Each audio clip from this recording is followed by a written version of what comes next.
تعجب ہوتا ہوگا لوگوں کو یہ کیا کیا بولتا ہے. میں بہت کچھ آپ کے کام کی بات بولتا ہوں، اگر یہ سب آپ گرے میں باندھ لیں گے نا تو انشاءاللہ گمراہ نہیں ہوں گے، ورنہ گمراہ ہوتے دیر نہیں لگتی. نہیں یار قرآن کا ترجمہ، قرآن ہی تو پڑھنا ہے نا، کسی کا بھی ترجمہ پڑھ لو.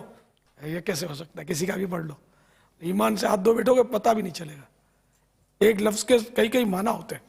تو اعلیٰ حضرت کا ترجمہ یہ عین شریعت کے مطابق ہے اور خوف خدا اور عشق مصطفیٰ میں ڈوبا ہوا ہے. عام عربی جاننے والے کا کام نہیں ہے. جس کو دیکھو ترجمہ کیا جا رہا ہے، یہ نقصان ہوتا ہے اس سے. بریلویوں کا کلیم یہ ہے کہ سب سے زیادہ مؤدب ترجمہ جو ہے نا وہ ہمارے اعلیٰ حضرت کرتے ہیں. ٹھیک ہے، مجھے بھی کئی جگہوں پہ ان کے الفاظ کا چناؤ بہت بہتر لگا. میں باقیوں کو غلط نہیں کہتا لیکن وہ بہتر سمجھتا ہوں. مثلا انہوں نے ترجمہ کیا بسم اللہ الرحمن الرحیم کا، اللہ کے نام سے شروع جو مہربان رحمت والا. باقیوں نے ترجمہ کیا تھا شروع اللہ کے نام سے، یا شروع کرتا ہوں اللہ کے نام سے. انہوں نے اللہ کے نام سے شروع کیا، لیکن باقیوں کا بھی کوئی غلط نہیں ہے. کیسے غلط ہے؟ انہوں نے شیطان کے نام سے شروع کیا. کہتے نہیں جی انہوں نے شروع سے شروع کیا. ہاں کتابوں میں لکھا ہوا ہے اللہ سے نہیں شروع کیا، شروع سے شروع کیا. تو پھر میں ان کو پھکا دیتا ہوں کہ اللہ نے بھی شروع سے ہی شروع کیا ہوا ہے، اللہ سے شروع نہیں کیا. بسم اللہ میں بھی اللہ بعد میں آتی ہے، با اور اسم یہ پہلے آتا ہے. وہ کہتے ہیں نہیں وہ عربی لنگوسٹک اس طرح ہوتی ہے. نہیں سرکار، ہو سکتی ہے. اللہ الذی باسمہ ابدہ، بریلوی یہ بسم اللہ بنا سکتے ہیں اپنی. اللہ ہے وہ ہستی جس کے نام سے میں شروع کرتا ہوں. تو بسم اللہ بھی آپ اپڈیٹ کر سکتے ہیں اپنی، یعنی جیسا ترجمہ آپ نے اپنا ٹھیک کیا تو بسم اللہ بھی ٹھیک کر لیں.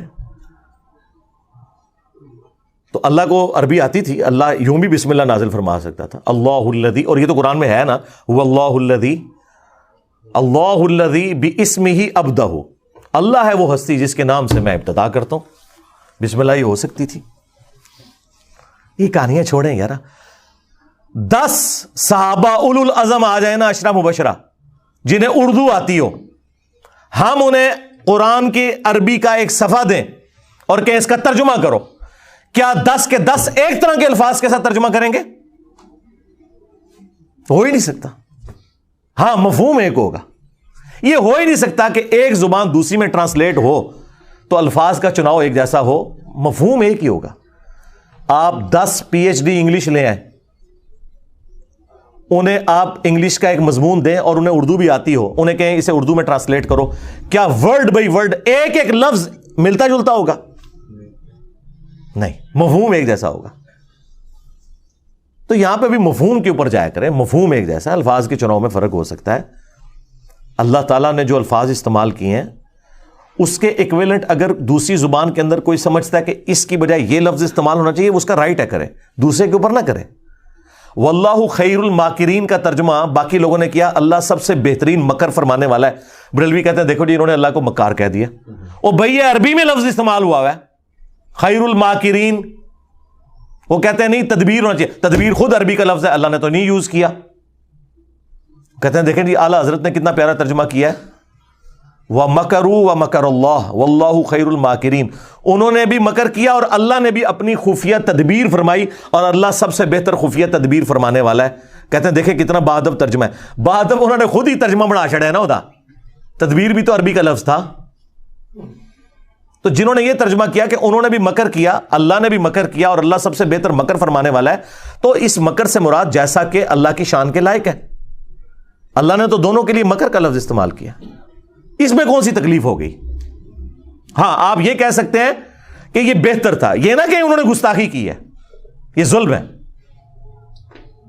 گستاخی تب ہوگی جب اللہ نے وہ لفظ نہ یوز کیا ہو. قرآن میں آیا نا کہ اللہ تعالیٰ ان سے مزاح فرماتا ہے، تو اعلیٰ حضرت نے اس کا ترجمہ ہی نہیں کیا. انہوں نے کہا جی یہ مذاق کرنا تو، یہ ٹھٹا مذاق تو یہ بڑی نٹوریس چیز ہے. تو انہوں نے کہا اللہ تعالیٰ استہزاء فرماتا ہے. وہ عربی کوئی استہزاء ہی لکھ دیا. تو جنہوں نے مذاق فرما دیا تو جیسا کہ اس کی شان کے لائق ہے. جس طرح اعلیٰ حضرت نے ایک جگہ صحیح ترجمہ کیا ہے، الرحمن علی العرش استوى، رحمان اپنے عرش پر مستوی ہوا، بریکٹ میں لکھا جیسا کہ اس کی شان کے لائق ہے. ویسے استوا کا ترجمہ انہوں نے بیٹھا نہیں کیا، ٹھیک ہے، بیٹھنے کا لفظ بھی نہیں یوز کرنا چاہیے. اپنے عرش پر جلوہ گر ہوا یا متمکن ہوا, یا اگر وہ بیٹھنا بھی کر لیتا ہے تو ظاہر ہے وہ کرسی پہ بیٹھنے والی مثال نہیں دے رہا, وہ تو قرآن میں واضح ہے لیس کمثلہ شیء وہو السمیع البصیر. ہم اللہ کے لیے کوئی مثال نہیں بیان کرتے, اللہ کی مثال ہو ہی نہیں سکتی, اس کی مثل کوئی چیز ہی نہیں ہے. اگر کوئی بیٹھا بھی ترجمہ کر لیتا ہے تو وہ بیٹھنے سے مراد یہ نہیں کر رہا ہوتا, یا قرآن میں اللہ کا ہاتھ تو وہ ہاتھ سے مراد یہ ہاتھ نہیں لے رہا ہوتا جیسا کہ اس کی شان کے لائق ہے, اس کی مثال ہی کوئی نہیں ہے. تو انہوں نے پورے کتابچے لکھے ہیں کہ اعلیٰ حضرت کا ترجمہ ٹھیک ہے اور باقیوں کا غلط ہے, اور وہ اس میں یہ مثالیں دیتے ہیں. تو آپ کا رائٹ ہے کہ آپ بتائیں کہ یہ بہتر تھا, لیکن یہ نہ کہیں کہ باقیوں کے ترجمے ہی غلط ہوئے ہیں, یہ آپ نے پڑھنے نہیں ہے. وہ کہتے ہیں جی قل کا ترجمہ دیکھیں اعلیٰ حضرت سے بہتر کسی نے نہیں کیا. قل کا ترجمہ اعلیٰ حضرت نے کیا ہے اے محبوب تم فرماؤ. اب اشرف تھانوی صاحب نے تو کہا ہے اس کا ترجمہ آپ فرما دیجئے, تو آپ میں زیادہ ادب ہے یا تم میں زیادہ ادب ہے؟ آپ میں. تو اعلیٰ حضرت نے تو ادب چھوڑ دیا, یہاں تم کر دیا. تو وہ کہتے ہیں نہیں آپ کو سمجھ نہیں آئی, یہ تم اللہ کہہ رہا ہے. تو اللہ کی جو اپنے نبی سے فریکنس ہے نا وہ آپ کے ساتھ نہیں ہوگی, تم کے ساتھ ہوگی. ہم کہتے ہیں بالکل آپ کی بات درست ہے, اور کہتے ہیں دیکھیں اعلیٰ حضرت نے کتنا خیال رکھا ہے شان الوہیت اور شان رسالت کا, کہ اللہ اپنے نبی کو آپ نہیں کہے گا تم کہے گا, اور جب نبی اس بات کو امت تک پہنچائیں گے تو وہ کہہ نہیں رہے ہوں گے, فرما رہے ہوں گے. لہذا آپ کہہ دیجئے یہ ترجمہ وہ کہتے ہیں ٹھیک نہیں ہے, تم فرماؤ ترجمہ ٹھیک ہے, کہ اللہ تو اپنے نبی کو تم کہے گا نا, کیونکہ خالق اور مخلوق کا فرق ہے. شکر ہے ادھر انہوں نے مانا ہوا یہ فرق, نہیں تو توحید ان کو سمجھانی پڑتی ہے کہ بھائی خالق اور مخلوق کا فرق بہت بڑا ہے. اور امت سے جب وہ کہیں گے تو وہ فرما رہے ہوں گے, کہہ نہیں رہے ہوں گے, کیونکہ امت کو ان کا ارشاد ہے. تو تم فرماؤ, ہم کہتے ہیں بالکل بہت پیارا ترجمہ ہے, تم فرماؤ. لیکن آپ کہہ دیجئے یہ بھی کوئی غلط ترجمہ نہیں ہے, کسی بری انٹینشن کے ساتھ نہیں ہے. اس طرح وہ کمپیریزن کروا رہے ہوتے ہیں. میں تو کہتا ہوں جس مکتب فکر سے آپ تعلق رکھتے ہیں ترجمہ پڑھیں, آپ کا رائٹ ہے. ڈنڈی اکا دکا جگہ پہ جہاں پہ لوگوں نے ماری ہے نا وہ پکڑی جاتی ہے, اس کی وجہ سے آپ کسی کو یہ نہ کہیں کہ آپ فلاں کا ترجمہ پڑھیں فلاں کا نہیں. بریلویوں نے اعلیٰ حضرت کا ترجمہ پڑھا ہے اور اللہ نے انہیں توحید کی حقیقت تک پہنچا دیا. اعلیٰ حضرت نے ترجمہ بڑا پیارا کیا ہے, ایاک نعبد و ایاک نستعین. اے اللہ ہم تیری ہی عبادت کریں, تجھی سے مدد چاہیں. 3 خوبصورت چیزیں ایک جگہ جمع کر دی ہیں. باقی سب نے ترجمہ کیا ہے اے اللہ تیری عبادت کرتے ہیں, تجھی سے مدد چاہتے ہیں. یہ پرفیکٹ ترجمہ نہیں ہے, کیونکہ یہاں مضارع کا صیغہ ہے. مضارع میں حال اور مستقبل دونوں کور ہوتے ہیں. ترجمہ اس کا یوں بنتا تھا اے اللہ تیری ہی عبادت کرتے ہیں اور کریں گے, تجھی سے مدد چاہتے ہیں اور چاہیں گے. اور دوسری بات یہ دعائیہ کلمات تھے, تو اعلیٰ حضرت نے دعا پلس حال پلس فیوچر مستقبل تینوں کو ایک جگہ جمع کر کے ترجمہ پتہ کیا کیا ہے, اے اللہ تیری ہی عبادت کریں تجھی سے مدد چاہیں. یعنی آج بھی اگر عبادت کر رہے ہیں تو تیری کریں, مستقبل میں بھی کریں تو تیری کریں, اور دعا بھی ہو گئی اے اللہ تیری عبادت کریں تجھی سے ہی مدد چاہیں. میں کہتا ہوں کلاس ہے, یعنی یہ 100/100 نمبر بنتے ہیں. اس طرح کا ترجمہ اور کسی نے نہیں کیا. یہ لانا بات ہے کہ اعلیٰ حضرت کے ماننے والے بابوں کو پکار رہے ہیں, ہاں, لیکن ہم کہتے ہیں اعلیٰ حضرت کا ترجمہ پڑھو تو عید تک پہنچ جاؤ گے.